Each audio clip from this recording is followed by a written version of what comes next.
What's the best long con you ever pulled?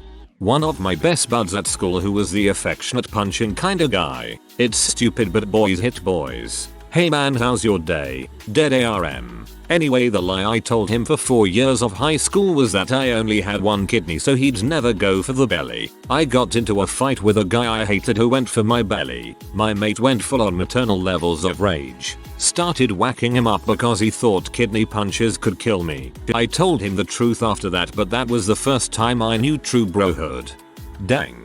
Hope you're still friends with that guy.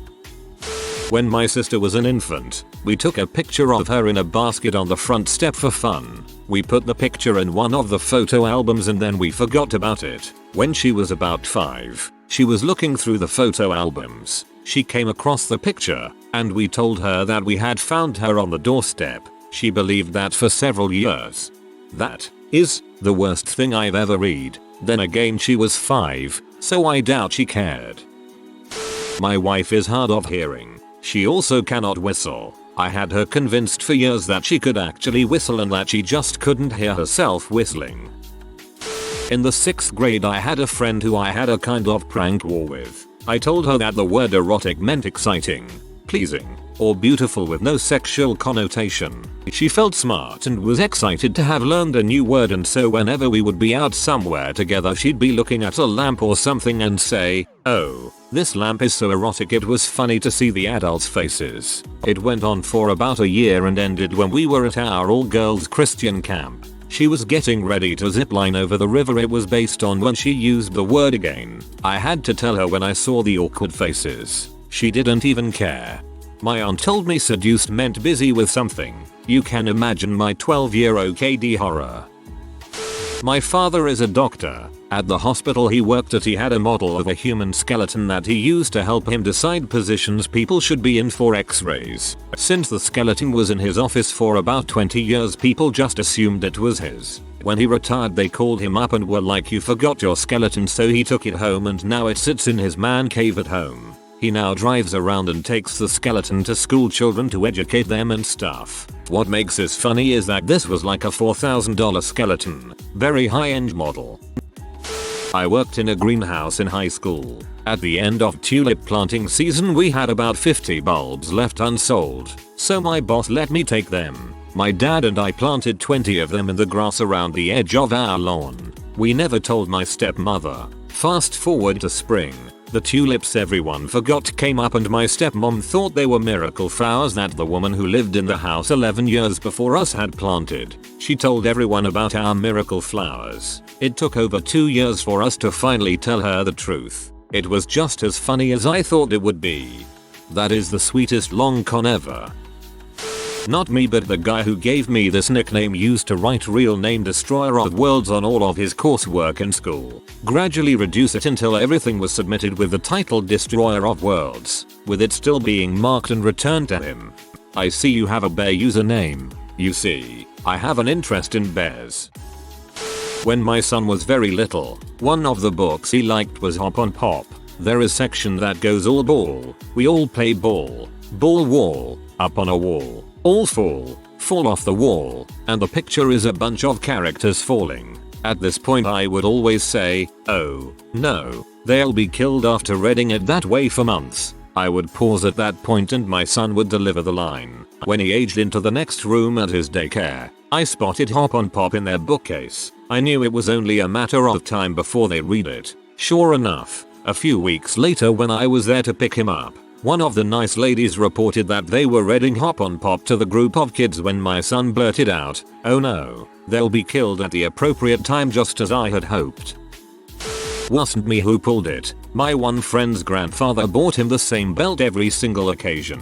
Every time he wrote a note that said, "This is the belt you wanted last month." He was going a bit senile and they didn't want to say anything. 20 years and almost 100 belts later his grandfather passed away. Going through his journals for something to say at the funeral, they found out that he was just fricking with him. He accidentally ordered 200 identical belts from a company when he meant to check the box for 2. When he called the company they told him just to keep them and he'll have his account reimbursed. So he just gave him the same thing every year and pretend not to know, knowing that no one would say anything. He wrote down my friend's reactions as well. From his 10-year-old confusion face and his dad whispering not to say anything to his 30-year-old sly grin of expectation. This is the longest con I know of. My friend Mitch convinced my other friend Lucas that he had 2 cats that looked very similar, but he actually only had one. Mitch had one cat named Joey, but every time Lucas would come over and hang out, he would see the cat and be like, "Hey Joey," but Mitch would correct him, "No, that's actually Danny. He just looks a lot like Joey. Danny did not exist." Every time Lucas saw the cat, no matter which one he thought it was, Mitch would always say that it was the other one, and only he could tell them apart. This went on for a year plus. It was so freaking hilarious when we finally told Lucas that there was only one cat. I worked as a nanny at a home with a cat for a couple years. It wasn't until the 2nd year that I learned that the cat was 2 cats. I posted it on Reddit a long time ago, but I'm too lazy to find the picture for you. I made a mocking, stupid laugh in middle school toward someone. Everyone thought it was hilarious. I kept doing it. I still do it. I'm 22. People tell me your laugh is contagious. It makes other people laugh. I think it's actually become my actual laugh just by reflex. I'm high school. I once screamed really high pitched as a joke. People kept egging me on to do it, and eventually it became my natural reaction whenever I got startled. I cut that crap out real quick once I realized it, but I still involuntarily do it every now and then. I only did maybe 3 hours community service out of the 40 required to graduate high school. Some bug in the system gave me something like 200 the year before I graduated. I just went with it, claiming I did a bunch of volunteering at the place I work since we have nightly volunteers as well as paid staff. I ended up getting an award for my dedication to the community. My high school had 2 buildings, and every day my math teacher, who was an 80-year-old nun, not like a bee nun that you hear about in the horror stories of Catholic school. This lady was a goddamn angel and gift to humanity, and she used to basically give out service hours just for making trips to the other building for her, usually 2 service hours for a 10-minute max walk. At the start of this school year university, all the way in September, we hid a giant, duct tape penis on my friend's bulletin board behind a flag in his dorm. In 1 week, his very conservative parents are going to come up here and help him move out. Update. Parents came and lo and behold, saw the majestic penis. Mom had a laugh out of it, but dad gave us all a stern look. He didn't say anything and just walked out the room.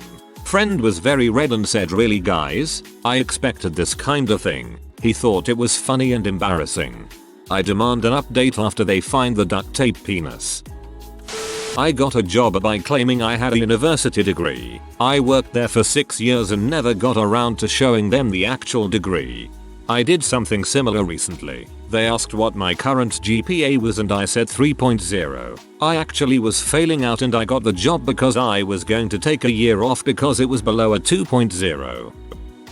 Me and a bunch of buddies in undergrad were friends with a black student in the dorm who was much younger. We all liked him, but he was super gullible and great to trick. One day, we convinced him that all white males have 3 testicles, which makes sense. Since black men have bigger penises, white men get more balls. He didn't believe it at first, and as more people came into the room he asked them. Without missing a beat, everybody in the dorm seemed to instantly realize he was being messed with and went with it. Every white guy said they had 3 balls. All the girls dating white guys said they had 3 balls, and every non-white person said they did not have 3 balls. Hook, line, sinker. The kid was sold 100% that 3 testicles was a white thing. It was maybe half a year or more later when we realized he still believed it. The neighbors living in the apartment next door to mine were very straight, proper and perfect type. The sort that always had everything labeled in the kitchen, and their home was always unnaturally tidy. Lovely people though, and we got along very well together. One day I noticed the number on their front door only had 1 screw in, allowing me to flip it upside down. Naturally, I did, and continued to do so at random once every week or so for over a year. I told them the day I moved out the building. They told me they spent forever trying to work out why that kept happening, and it annoyed them to no end. Their best theory was it somehow happened when the door is slammed, yet never managed to replicate it themselves. Was in Canada recently. I convinced my Canadian roommate that we Germans have 8-day weeks. That's why we are so productive. He went off and told this new factoid about Germans to his friends. I told him the truth 2 months later. It was fun watching him backpedal every time he met someone. It sounds terrible, but messing with him was so much fun. Joke's on you. He gets to say sorry extra times. My cousin is a bar owner bookie. When the bar crowd doesn't have a sporting event to watch, they turn to the final question on Jeopardy, which airs in Northeast PA at 7:30 p.m. My cousin's sister lives in Pittsburgh, PA, where Jeopardy starts at 7 p.m. Of course, my cousin has never gotten the answer wrong, and after 10 years not one patron has figured out why he always wins. They all just assume he's very smart. I've posted this before, but it's fun, so what the heck. My dad is good at these. Turns out, we used to rent the cabin in our backyard, and there was a girl in her late teens living there when I was a baby. She was always there to lend a hand to help raise me, and was for all intents and purposes my big sister. She's also responsible for all of the pets I had growing up. She brought a puppy home once, and we ended up keeping him. Golden Retriever. We name him Fred. So my dad takes Fred to the vet to get him neutered, and on the way home swings by the grocery store and picks up a can of diced tomatoes. He gets on his computer, this is 1989, mind you, and whips up a very official looking fake label that says something like Fred, specimen taken whatever the date. He swaps the can's label for the one he made. He leaves the can on the mantle. Doesn't say a word, until one day, my sister sees it and asks, "What's that?" "Oh," he says, "that's from when I took Fred in to get neutered." Turns out if you ask, they'll can him up and let you keep them. She buys it, hook, line, sinker, and since she's the one who brought Fred home to us, she asks if she can have the can. "Sure," says dad. She keeps that can on her own mantle for goddamn months. Some time later she's moved out and gotten her own house, and she gets her own puppy, and she takes him in to get neutered, and she asks, not my con, but another Redditor's grandma's. One day years ago she was out and about in town and noticed her brother's car parked nearby. They were very close. He was nowhere to be found, so she left him a little note, something to the effect of, "Hey, saw your car. Sorry I missed you," and signed it the Green Phantom. A reference to their Irish heritage. She figured he would know who it was or it wouldn't amount to much of anything. Well, shortly thereafter, she finds out he's been asking around everywhere trying to figure out who this mysterious Green Phantom is, and nobody knows. So she takes advantage. She starts leaving him more messages on his car, at home, wherever. Then she starts sending him letters in the mail, postcards from distant locations, birthday gifts, and signs them all the Green Phantom. And she gets others involved in it too, so it's not obvious that these messages are all coming from wherever it is that she has traveled. "You're going to France? Here, take this birthday card with and stick in the mailbox. You're visiting from New Jersey? When you get home, mail this gift to my brother, would you?" She and everyone kept the secret for years and years, over a decade I believe, and he had no idea it was his own sister. He eventually was diagnosed with cancer and became increasingly ill. On what became clear would be his last birthday, she got decked out in all green, including a long green cape, and came to his birthday party as the Green Phantom herself. He was shocked and thrilled at the reveal. He cried. Many people cried, I'm sure. Wish I could have been there. Did I do it well, Reddit? You did it very well. My friends think I have an active and raunchy sex life. They even thought I got pregnant when I told them I had news a while back. I'm a virgin. I can imagine it being funny if you got into a fight with one of them and they're like, well, you are just a S. Out of curiosity, I applied for a managerial position at a major bank and said on my resume I had a master's in business from a reputable university, which was a complete lie. To my surprise, I got the job, and the salary, probably 3 times more than what I'd ever made, was way too good to pass up, so I tried to wing it. It took about 3 months before a higher up decided to check my credentials. They actually asked me to resign to cover their asses, and they were nice people, so I did. I also saved a lot of money and learned a lot about small business in my 3 months there. After resigning, I applied for a loan with a different bank, started a small business, and began taking crap more seriously. I convinced my best friend growing up in rock paper scissors that I always threw rock. I threw rock for 2 years straight to sell it. Then one day we fought over calling shotgun and blew his mind when I won. Man, was it worth that sweet ride in the front seat. I'm certainly not the first to do this, or the one to have done this for the longest, but I have been emailing one of those guys who claims to be a Nigerian prince for over 2 years. He still thinks he is going to, at some point, get some money out of me. Stunts pulled include making him print and fill out various forms, then telling him he filled it out in the wrong color ink, and that they must be redone. Pretending I am a rich businessman with a private jet, and having my pilot, a friend of mine, email both of us in attempts to coordinate a meeting location, giving him a phone number that leads directly to voicemail and instructing him to call me by a code name, informing him that I cannot read his emails, and he needs to change his font to that of my choosing.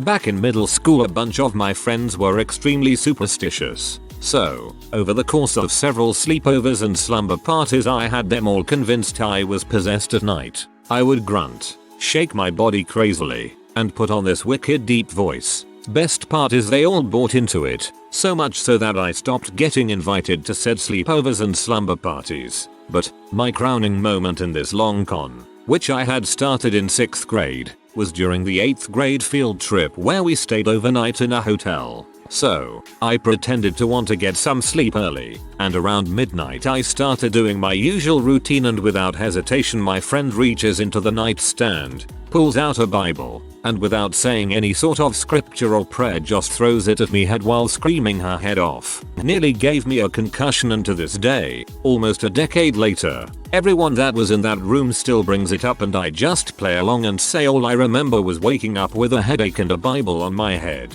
If you're going to do a long con like that, you should go all out and start practicing yoga in secret. One night just randomly contort to sit on your own head while saying freaky crap and rolling your eyes back.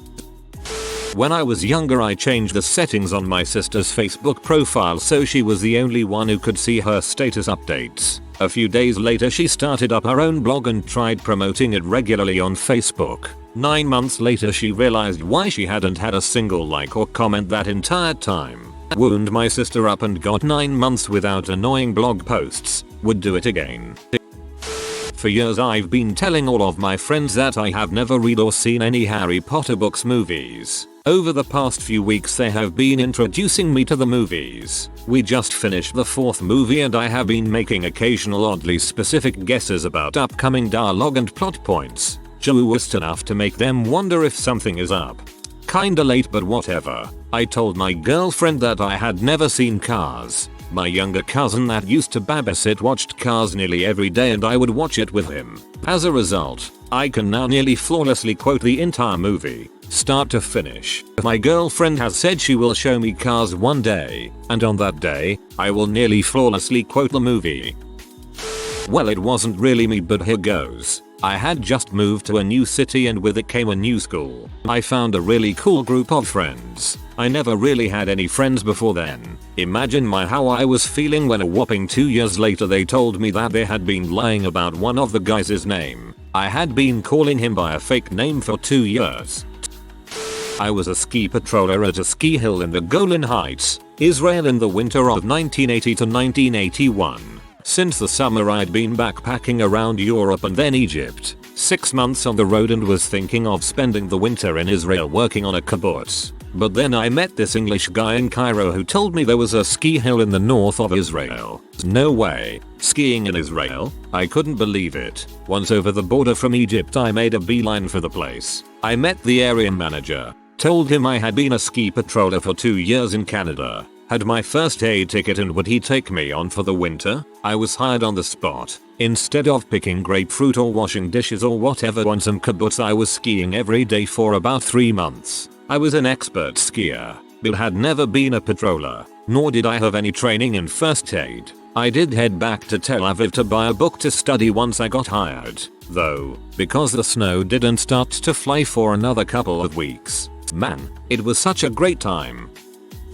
Fantasy Football, 2012. My league is a year-on-year where players remain on your team until you get rid of them. And every year we hold a rookie draft to allocate new players. One of our owners had recently had his first child, and wasn't really spending much time keeping up with the top players. He was also a fan of the Indianapolis Colts, the team who selected first that year. I, with the first pick, spent the entire offseason posting stories about Andrew Luck, the player who everyone knew was going to be selected first overall by the Colts. After 4 months of stories about how he'll be the best player in the league in 4 years' time, and how lucky I was to have the first pick this year, I convinced him, third pick, to pay me a massive sum in order to move up and grab his guy. In reality, players at the quarterback position is far less valuable in the fantasy world, and the player he took at 1 would probably have been available around pick 20.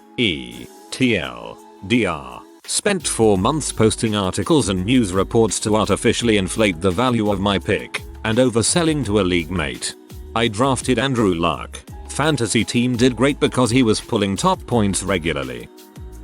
When I was in 8th grade, one of my classmates decided that, since I was the new kid, to dump a big old handful of dirt and rocks and sticks right on top of my head as I sat on the ground during an outdoors PE class. This was back when I had an epic temper and was itching to fight just about anybody. I didn't know crap about martial arts back then, but struck my most intimidating Bruce Lee bring it on stance, and told that kid that I would see him after school and that I was going to beat the crap out of him. This happened before lunch, and by the time the final bell rang, everybody heard there was gonna be a fight and they all showed up at the tennis courts where I challenged this kid to meet me. He was just about the only kid at that school that didn't show up for that one, so I won by default. I didn't realize what all of this meant until a year or 2 later. I started hearing rumors that I knew karate and that I was not to be messed with. No way in heck I was going to correct anyone on that score. Ended up breezing through the rest of my public school career and never had anyone step to me.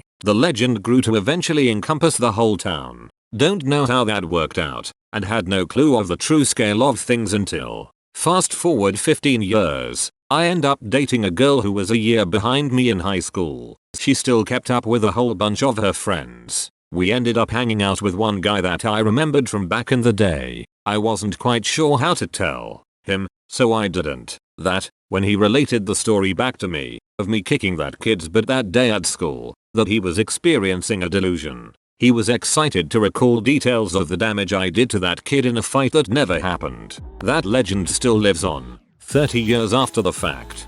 Haha, this is awesome. My roommate in college had a morning show for the local country radio station. He peed me off by never doing the dishes. So in order to get back at him, I started calling in on his show as an elderly woman who claimed to be his biggest fan. The voice I used was atrocious, but he believed it was a real person. Fast forward 3 months later, I'm doing voices for an entire family and have elaborate backstories for everyone in the family. Even tried to set him up with a fake daughter I claimed to have. Before graduating, I had to tell him, and he was so pee when he discovered the truth. Talk about a disproportionate response. In 3rd grade, I had one of those friends that would always make things up to try and fit in. Anytime someone was talking about a movie they had seen or a place they had been to, he would lie and claim that he had done it too. Eventually, everyone got sick of his chronic lying and we decided to have a little fun with him. We began talking about our new friend, Blaze Rodney. Naturally, our foolish friend claimed to be old pals with Blaze and told us about all kinds of stories and adventures he and Blaze had together. While somewhat cruel, it was absolutely hilarious. We even made a fake Facebook account for Blaze and took turns controlling it and having conversations with our friend. This continued on for a number of months. Eventually, when he found out that we had been pulling his leg, he claimed, of course, that he had known the whole time and had just been playing along. He never made anything up ever again after that. A friend in school asked me the name of the metal poles at the side of the road, bollards, and I told him it's dewberries. I didn't realize it was for a long essay he was writing. Yet another detention, but it was worth it. In high school, our choir does a fundraiser around Valentine's Day where people can buy anonymous cards, more expensive, and non-anonymous cards, less expensive. Well, the year before, my little sister got a little upset that no one sent her one, and my mom got mad at me because I didn't send her one. Well, this year, I bought her 2, one anonymous and one not, and every time she asked if I got her 2, I would deny it and say I got her 1. She asked all of her friends and pretty much everyone she knew who sent it. She went the rest of year and much of the summer thinking she had a secret admirer. I thought I was pretty clever. In a chess tournament in high school I ended up finding myself against a king and a rook with only my king remaining in the round before the championship. Considering the rule that if you move your pieces back and forth enough times, execute the same sequence 3 times in a row, the game is considered a draw. I told the kid I was playing, since we're done, let's just move our pieces back and forth for fun. For some reason the kid actually agreed and we did just that. As soon as the 3 sequences were complete, however, I immediately stood from the table and retrieved the teacher to explain what had occurred, with a few details missing, so he would declare it a draw. The poor kid was so defeated and isolated that I promptly whooped his butt in the next game. I did all this so I could face the girl I had a crush on in the championship and throw the game to let her win the tourney. UAMD Fred Durst would get along. I claimed I walked the entire length of England from Surrey to Scotland over a weekend for charity, in the process meeting my new boyfriend Tom, all to try and trick a friend who claimed she wasn't gullible. I got my friends in on it. We set up a fake Facebook page, fake messages, fake photos with a guy from my old school, the whole shazam. Us 14-year-olds really had not much else going on. This went on for around 2 weeks, before we finally confessed to my friend it had all been a con. She wasn't happy with us.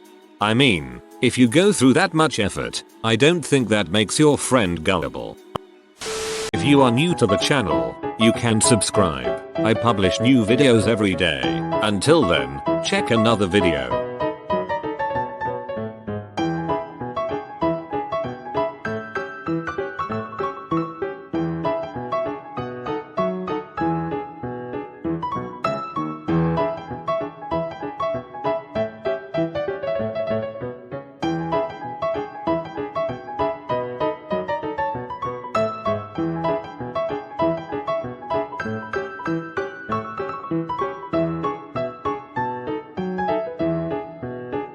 Bye for now.